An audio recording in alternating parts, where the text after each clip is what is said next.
पूरे देश में, ध्यान से सुनिए,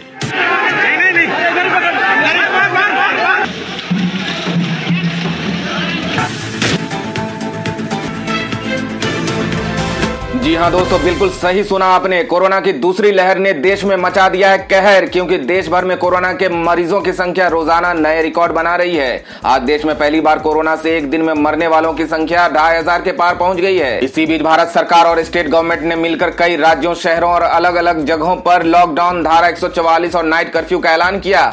ऐसे में आप लोगों को जान लेना चाहिए कि बीते 24 घंटों में भारत के किन किन शहरों और राज्यों में लॉकडाउन लगा है, या धारा 144 लगी है, या फिर नाइट कर्फ्यू लगा है। क्या खुला रहेगा, क्या बंद रहेगा, सब कुछ इस वीडियो में जानने को मिलेगा। और भारत के सभी राज्यों ने बिना मास्क के पकड़े जाने पर जुर्माने की राशि की तय। रेलवे में यात्रा के नियम बदले, 500 और 2000 के नोटों पर पाबंदी का भी आया बड़ा फैसला।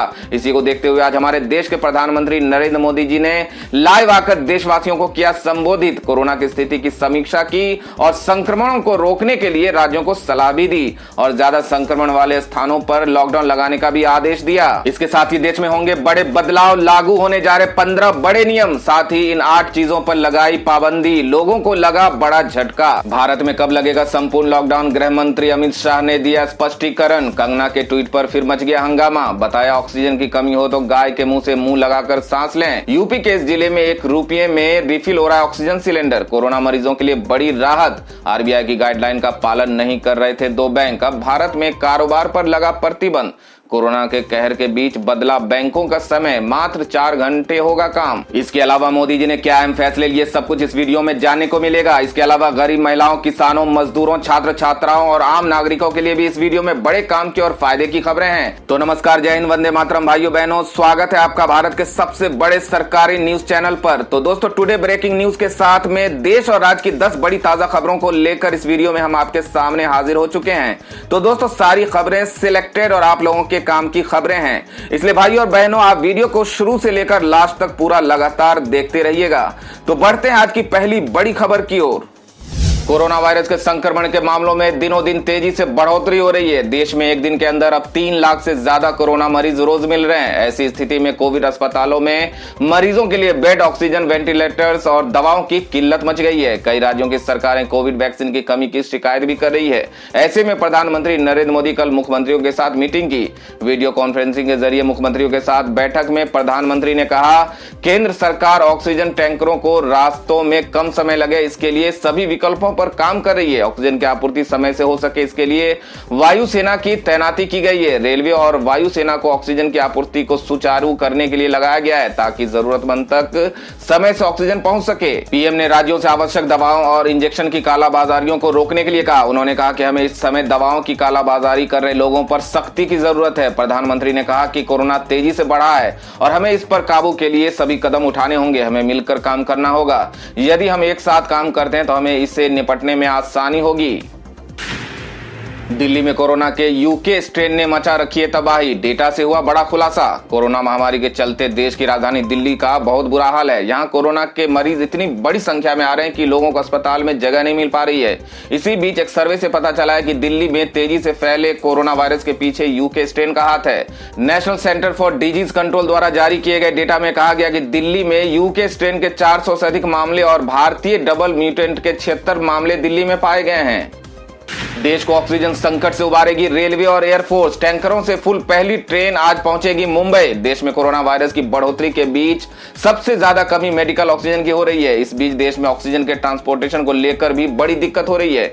देश में अब ऑक्सीजन के ट्रांसपोर्टेशन करने का काम रेलवे और एयरफोर्स कर रही है। कोरोना से सबसे ज्यादा प्रभावित महाराष्ट्र के मुंबई में आज पहली ऑक्सीजन एक्सप्रेस पहुंचने की संभावना है। विशाखापट्टनम स्टील प्लांट से लिक्विड मेडिकल ऑक्सीजन टैंकरों को लेकर ऑक्सीजन एक्सप्रेस ट्रेन गुरुवार को ही रवाना हो गई थी। वहीं लखनऊ से बोकारो स्टील प्लांट के लिए खाली oxygen tanker oxygen express train को ग्रीन कॉरिडोर से भेजा जा रहा है। दोस्तों, खबरों में आगे बढ़ने से पहले जान लेते हैं आज के माइंड क्विज के सवाल को, जिसमें भाग लेकर आप अपने जनरल नॉलेज और अपनी जानकारी को बढ़ा सकते हैं। आज के माइंड क्विज का सवाल है, तमिलनाडु की राजधानी कहां है? इस सवाल का सही उत्तर नीचे कमेंट बॉक्स में देना है और साथ ही आप अपने नाम के साथ अपने शहर का नाम भी जरूर लिखें। तो बढ़ते हैं अगली बड़ी खबर की ओर। लखनऊ पुलिस के हत्थे चढ़ा नकली रेमडेसिविर इंजेक्शन बेचने वाला गिरोह, 20,000 में करते थे सौदा।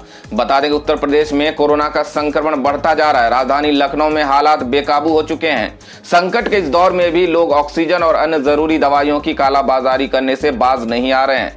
रेमडेसिविर इंजेक्शन की भी कालाबाजारी शुरू हो गई है। लखनऊ पुलिस ने गुरुवार को एक रेमडेसिविर इंजेक्शन की कालाबाजारी करने वाले गैंग के 4 सदस्यों को गिरफ्तार कर लिया। पुलिस ने इनके पास से 34 रेमडेसिविर इंजेक्शन बरामद किए हैं। साथ ही 4,69,000 रुपये नगद भी बरामद किए गए हैं। जानकारी के मुताबिक गैंग के सदस्यों में 2 डॉक्टर भी शामिल हैं। पुलिस इनसे पूछताछ कर रही है।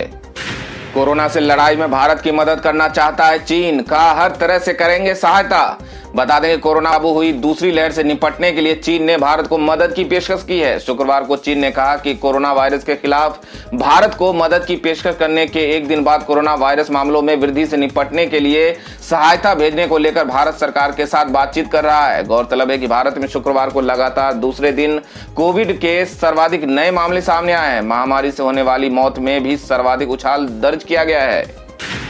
यूपी के इस जिले में 1 रुपये में रिफिल हो रहा है ऑक्सीजन सिलेंडर, कोरोना मरीजों के लिए बड़ी राहत।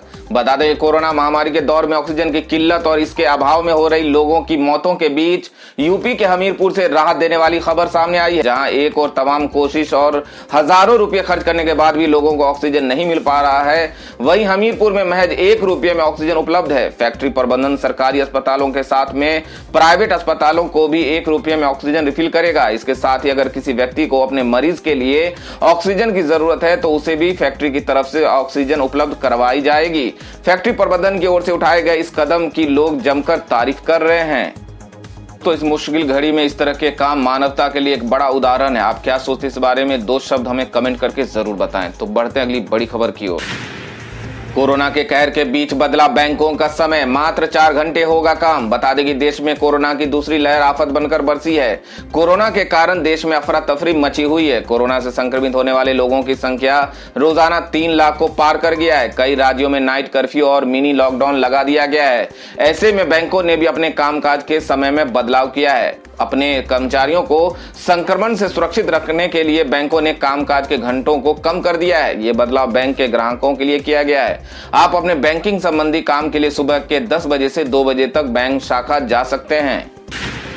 एक बार फिर केंद्र सरकार द्वारा फ्री राशन का ऐलान। पीएम गरीब कल्याण अन्न योजना के तहत 80 करोड़ लोगों को होगा फायदा। बता दें कि महामारी की मार झेल रहे गरीब और मजदूर वर्ग के लोगों के लिए सरकार ने बड़ी घोषणा की है। महामारी की दूसरी लहर के मद्देनजर केंद्र सरकार ने गरीब परिवारों के लिए एक बार फिर प्रधानमंत्री गरीब कल्याण अन्न योजना का ऐलान किया है। इसके तहत मई और जून के महीने में गरीबों को 5 किलो मुफ्त खाद्यान्न उपलब्ध कराया जाएगा। करीब 80 करोड़ लाभार्थियों को मुफ्त अनाज दिया जाएगा। ये घोषणा तब की गई जब भारत कोरोना वायरस के मोर्चे पर सभी रिकॉर्ड तोड़ रहा है। इस ऐलान से पहले प्रधानमंत्री नरेंद्र मोदी ने शुक्रवार को कोरोना संकट से सबसे ज्यादा प्रभावित 10 राज्यों के मुख्यमंत्रियों के साथ चर्चा कर मौजूदा हालात की समीक्षा की। पीएम मोदी ने यह बैठक ऐसे समय में की है जब महामारी लगातार भयावह रूप लेती जा रही है। हरियाणा सरकार ने शुरू की कोरोना पर काबू पाने की योजना। ऑक्सीजन, दवा और सुविधाओं के लिए 500 करोड़ का कोष।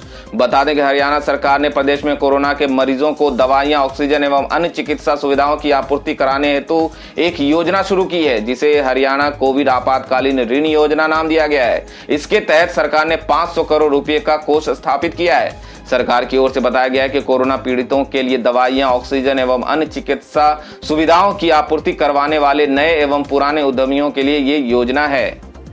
संगीतकार श्रवण की मौत पर छलका बेटे का दर्द। बताया कुंभ मेले से लौटने के बाद हुई हालत खराब, निकले कोरोना पॉजिटिव। बता दें कि बॉलीवुड के लोकप्रिय संगीतकार नदीम श्रवण की जोड़ी में से संगीतकार श्रवण राठौर ने गुरुवार 22 अप्रैल को आखिरी सांसें ली। मीडिया रिपोर्ट्स के अनुसार वो कोरोना पॉजिटिव पाए गए थे। श्रवण को पहले से सेहत से जुड़ी समस्या थी।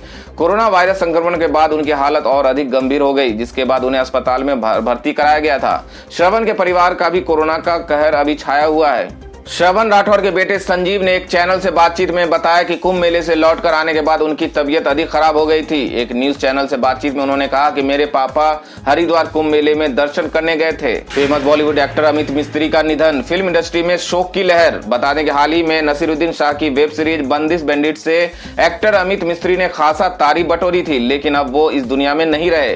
बॉलीवुड जगत को एक और झटका लगा है। ढेर सारी फिल्मों और वेब सीरीज में अभिनय करके अपनी जगह हासिल करने वाले अमित मिस्त्री स्त्री का शुक्रवार सुबह कार्डियक अरेस्ट के चलते निधन हो गया। ऑक्सीजन की कमी हो तो गाय के मुंह से मुंह लगाकर सांस लें, कंगना रनौत के इस ट्वीट से मच गया हंगामा। बता दें कि कोरोना वायरस ने देश भर में तबाही मचाई हुई है और ऐसी खबरें आ रही है जिसमें बताया जा रहा है कि अस्पतालों से ऑक्सीजन खत्म हो गई है और इसकी पूर्ति नहीं हो पा रही है। ऐसे में कंगना रनौत का एक ट्वीट काफी तेजी से वायरल हो रहा है, जो कि पूरी तरह से फेक है। इस ट्वीट में एक तस्वीर नजर आ रही है जिसमें एक शख्स गाय के मुंह से मुंह मिलाकर खड़ा है। इसके साथ इस ट्वीट में लिखा गया है कि इस समय जिसको भी ऑक्सीजन की कमी महसूस हो वो इसे ट्राई करें। इस ट्वीट को देखने के बाद अभिनेत्री काफी गुस्सा हो गई हैं और उन्होंने सोशल मीडिया पर इसका जवाब भी दिया। तो अगली खबर में जान लेते हैं आज के सोने और चांदी के ताजा भाव को। बता देंगे सोना चांदी खरीदने वालों के लिए अच्छी खबर है, सोने की कीमत में गिरावट आई है। घरेलू सर्राफा बाजार में सोने के दाम में गिरावट देखने को मिली है। सर्राफा बाजारों में 24 कैरेट गोल्ड का रेट 48,000 के करीब आ गया, जबकि चांदी की कीमत 70,000 रुपये करीब आ गई है। शादी विवाह के सीजन में सोना चांदी के भाव बड़ी तेजी से बढ़ रहे हैं। आज 24 कैरेट से लेकर 14 कैरेट तक के सोने के दाम में बदलाव देखने को मिली है। दोस्तों अगली खबर में जान लेते हैं आज के मौसम समाचार को। बता दें कि आज दिल्ली समेत कई राज्यों में बारिश होने से मौसम सुहाना हो गया। आज सुबह दिल्ली, एनसीआर और चंडीगढ़ में मेघ बरसे हैं, जिससे तापमान में कमी आई है। भारतीय मौसम विभाग ने यहां पहले से ही अलर्ट जारी किया हुआ था।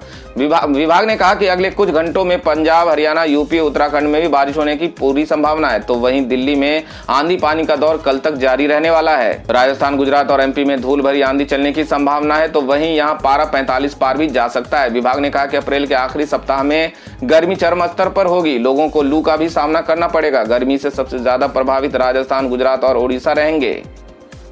तो दोस्तों ये थी अब तक की सभी बड़ी खबरों की अपडेट्स। टुडे ब्रेकिंग न्यूज और लेटेस्ट खबरों को देखने के लिए हमारे चैनल को सब्सक्राइब जरूर कर लें। वीडियो लाइक और शेयर जरूर कर दें अपने दोस्तों और रिलेटिव्स के साथ। तो दोस्तों आपसे फिर मिलेंगे काम की खबरों और सरकारी योजनाओं की एक और नई वीडियो के साथ। तब तक के लिए धन्यवाद दोस्तों।